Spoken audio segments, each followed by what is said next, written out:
Bonjour et bienvenue dans cette nouvelle vidéo. Alors dans celle-ci, je vais vous montrer comment créer une machine virtuelle et ensuite comment installer Linux dans cette machine.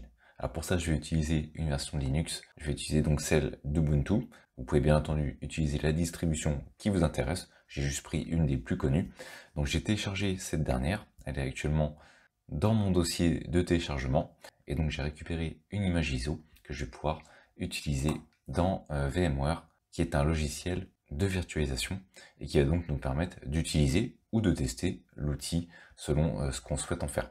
Alors pour ça, je vais utiliser la version Player, qui est une version gratuite. Alors c'est pas le seul logiciel qui existe, vous avez également VirtualBox. Là, je vais vous faire la démonstration avec ce logiciel. Bien entendu, vous pouvez utiliser un autre logiciel, le principe reste généralement le même, c'est juste en général l'interface qui va changer. Donc dans la description, je vous mettrai le lien pour récupérer le logiciel de virtualisation et également si vous souhaitez télécharger Ubuntu, je vous mettrai le lien pour que vous puissiez récupérer les éléments. Donc une fois qu'on a téléchargé, on installe comme d'habitude avec Windows et une fois qu'on l'a installé dans Windows, eh bien on va avoir un icône nous permettant de lancer le logiciel, comme d'habitude. Et ensuite, une fois qu'on l'a lancé, voici l'interface du logiciel. Alors ici, c'est gratuit pour une utilisation non commerciale, sinon il faut acheter une licence. Donc si vous êtes sur une version non commerciale, vous pouvez l'utiliser gratuitement. Une fois qu'on est là, on va tout simplement créer une nouvelle machine virtuelle. Donc, je vais cliquer ici sur créer une nouvelle machine virtuelle. Ensuite, on va nous demander comment on souhaite faire l'installation. Donc ici, en l'occurrence, par défaut, comme j'ai déjà fait, il va utiliser l'image ISO. Donc si vous vous installez avec une image ISO, c'est ici qu'il faut aller. Vous cliquez sur installer avec l'image ISO. Vous allez dans la recherche, vous sélectionnez votre image ISO et vous avez juste à faire ouvrir. Donc lui, il va détecter le type de système d'exploitation. Si vous faites par exemple une image Windows, il va détecter que c'est une image Windows. Là, il détecte que c'est une image qui correspond à une distribution de Linux. Donc je vais faire suivant. Maintenant, je peux lui donner un nom. Alors, je vais indiquer Ubuntu Demo. Ensuite, je peux lui donner un nom. Donc ça, c'est le nom qui va me permettre. Donc ça, c'est le nom qui va me permettre ensuite de me connecter. Donc je peux lui donner le login et le mot de passe. Donc je vais indiquer Numérion, puis en mot de passe, on va mettre test. Voilà, donc je vais faire suivant. Je vais faire test, test. Alors, mince, j'ai pas le droit d'utiliser de majuscule pour le nom, donc je vais mettre tout en minuscule et je vais faire suivant. Donc ici, on a le nom de la machine virtuelle. Donc je vais remettre démo. Ça va ainsi créer le dossier dans lequel on va avoir la machine virtuelle. Et en l'occurrence ici, on voit que ça va être dans le dossier qui est du même nom que la machine, dans le dossier des machines virtuelles qui a été créé lorsqu'on a installé le logiciel. Donc on peut changer bien entendu ce dossier si vous souhaitez le mettre ailleurs, bon ça n'a pas forcément d'intérêt, mais vous pouvez choisir, déterminer quel est le dossier que vous allez utiliser. Je vais aller sur suivant. Maintenant, on va devoir choisir également la taille du disque dur. Donc on peut choisir un disque dur qui a par exemple 20 Go. On peut bien entendu augmenter cette taille. Ensuite ici on va choisir l'option. Alors store, ça veut dire qu'on va avoir un seul fichier pour représenter notre disque dur virtuel.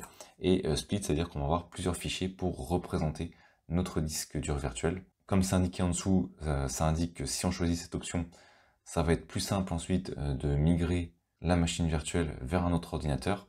Mais par contre, ça va baisser la performance si on a un gros disque dur. Enfin, moi personnellement, je préfère utiliser un disque dur simple, un seul. Après ça, c'est les goûts et les couleurs. Je vous laisserai choisir l'option. Moi personnellement, je vais partir sur un seul disque dur. Je vais mettre 20 Go. Donc je fais suivant et on arrive ici sur le résumé. Et on peut aller ici également sur les options de la machine. Donc on peut cliquer dessus et notamment on peut jouer avec la machine virtuelle. Donc moi j'ai un ordinateur qui a 16 Go. Je pourrais par exemple en utiliser 8 pour la machine virtuelle. Bon, on va en utiliser un peu moins de 8, mais ça n'a pas vraiment de sens, ça n'existe pas, mais peu importe, on peut le faire, hein, puisque c'est virtuel, peu importe. Ensuite, on peut lui indiquer le nombre de processeurs qu'on souhaite lui donner, donc par rapport à notre machine. On peut également utiliser la virtualisation.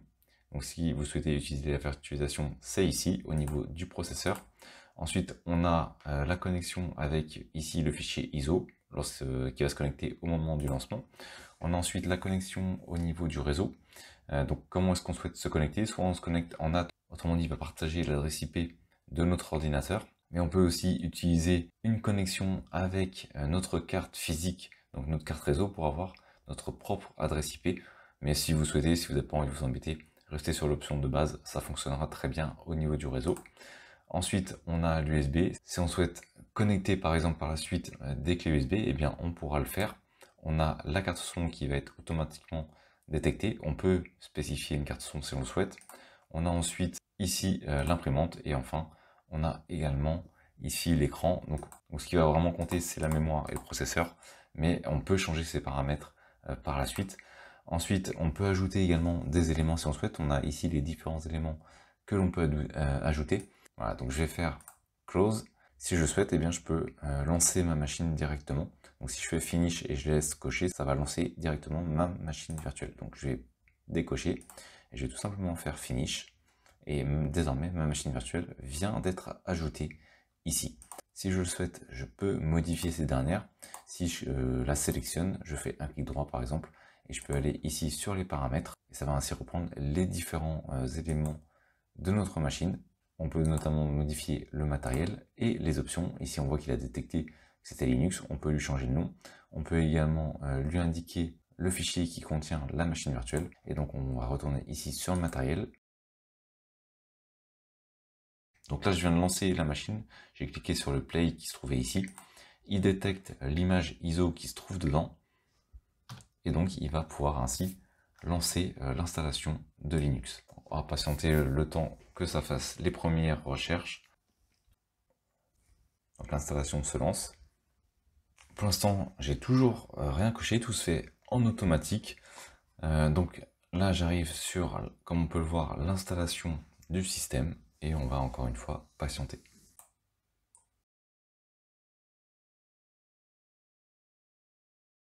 Voilà, donc l'installation vient de se terminer, la machine se relance automatiquement, donc j'ai plus qu'à patienter.